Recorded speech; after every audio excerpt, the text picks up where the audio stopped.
Olá pessoal, estou gravando esse vídeo para compartilhar com vocês uma coisa bem interessante sobre a solenidade da Epifania do Senhor e os Reis Magos. Um assunto que eu sempre gostei, me interessei, que é a astronomia, e vou partilhar a astronomia ligado a esta revelação do Senhor aos pagãos, a esses Reis Magos. Bom, primeira coisa, né? Então, eles são chamados de Reis Magos, exatamente porque eles viviam e buscavam certas respostas em certas superstições, e sobretudo aí eles também eram conhecidos como astrólogos, né? Que é diferente de astronomia. Astronomia é uma ciência, mas no sentido mesmo da palavra. Astrologia é algo mais, vamos dizer assim, esotérico, etc. Mas naquela época realmente era essa terminologia, eles eram considerados astrólogos. E eles vão encontrar Jesus através de uma estrela. Como é essa estrela e como eles, sendo pagãos, chegaram à terra dos judeus, procurando em Belém esse rei que devia nascer. Primeira coisa interessante e importante é no livro de Números 24:17, nós temos a figura do profeta Balaão, que era um pagão que, a pedido do rei Moabe, foi profetizar sobre Israel. Mas a intenção dele era profetizar uma maldição, algo que seria como que realmente é isso, né? Uma maldição a Israel. Mas, pela providência divina, pelo Espírito Santo, ele profetizou, então, o nascimento de um rei, desse menino Jesus, através da seguinte profecia: Eu o vejo, mas não agora. Eu o contemplo, mas não de perto. Um astro procedente de Jacó se torna chefe. Um cetro se levanta procedente de Israel. Um astro procedente de Jacó se torna chefe. Como Balaão era de origem pagã, então é provável que esta profecia também circulou nos meios pagãos. Então os reis magos, sendo pagãos, provavelmente eles tiveram contato com essa profecia. Então essa profecia é ligada a um outro fenômeno astrológico, está então nesse contexto dos reis magos. Aqui é algo importante, porque nós católicos sabemos, e não é o que nós cremos, porém existe muita coisa em relação a isso, que os astros que conduzem a nossa vida, ou falam sobre a nossa vida. A gente vê muitos perfis por aí, católico e sei lá, aquariano, sagitariano. Gente, nós não acreditamos nisso, porque os astros não definem o nosso destino, e eu vou falar um pouco mais sobre isso no final. Então, os reis então estão seguindo uma estrela. E que estrela é essa? Aqui, algo fantástico. Eles unem então esta profecia com esse fenômeno. Johannes Kepler, não sei se é assim que pronuncia, ele é um astrônomo matemático alemão que teve muita importância aí no ramo da astronomia. Ele então percebe, identifica que nas passagens do ano 7 e 6 a.C., hoje é o ano que é o mais provável do nascimento de Jesus.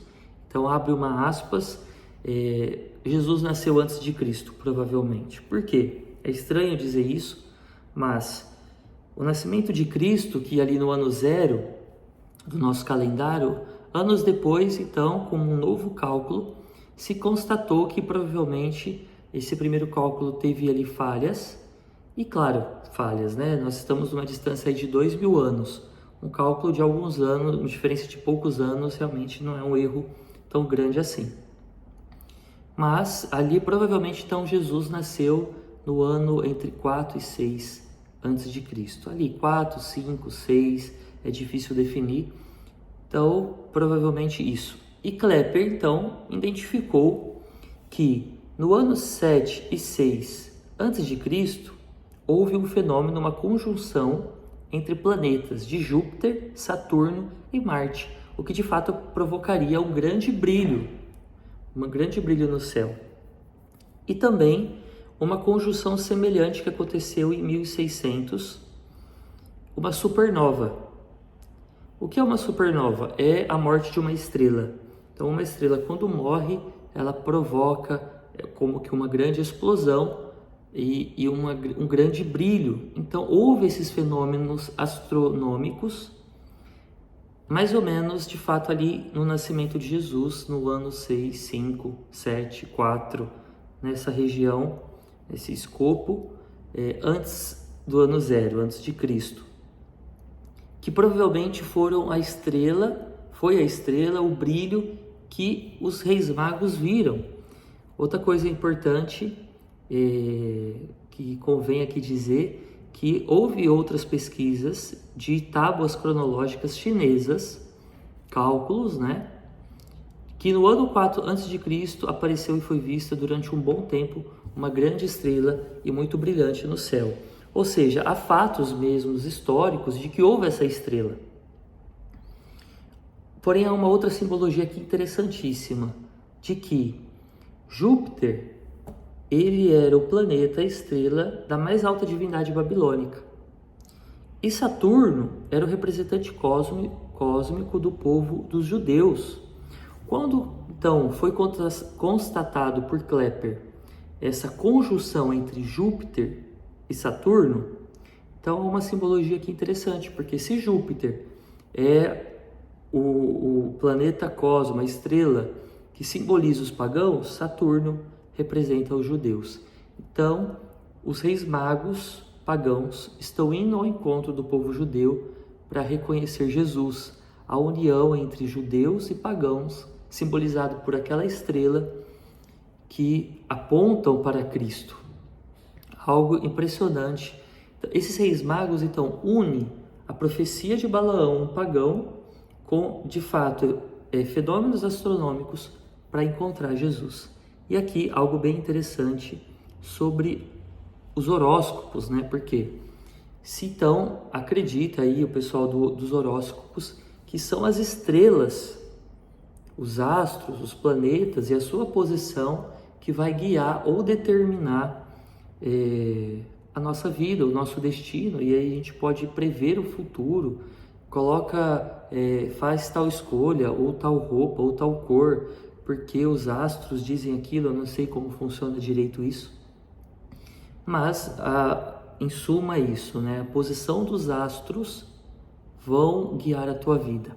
Aqui Jesus mostra outra coisa e alguns teólogos santos vão dizer, se eu não me engano, São Gregório de Nazianzo, que esse fenômeno, ou o próprio Papa Bento XVI, é como que o fim da astrologia, porque não é as estrelas e os astros que guiam a vida do menino, de Jesus, mas é Jesus, o homem-deus, que guia as estrelas.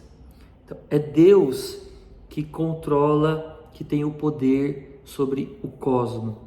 Não são as estrelas que guiam a nossa vida, mas é Deus que guia as estrelas.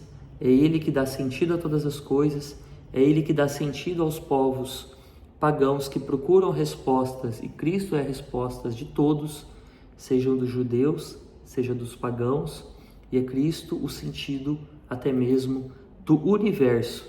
Jesus Cristo de Nazaré, Ele é o sentido do universo e da nossa vida. Que Deus abençoe vocês, em nome do Pai, e do Filho, e do Espírito Santo. Amém.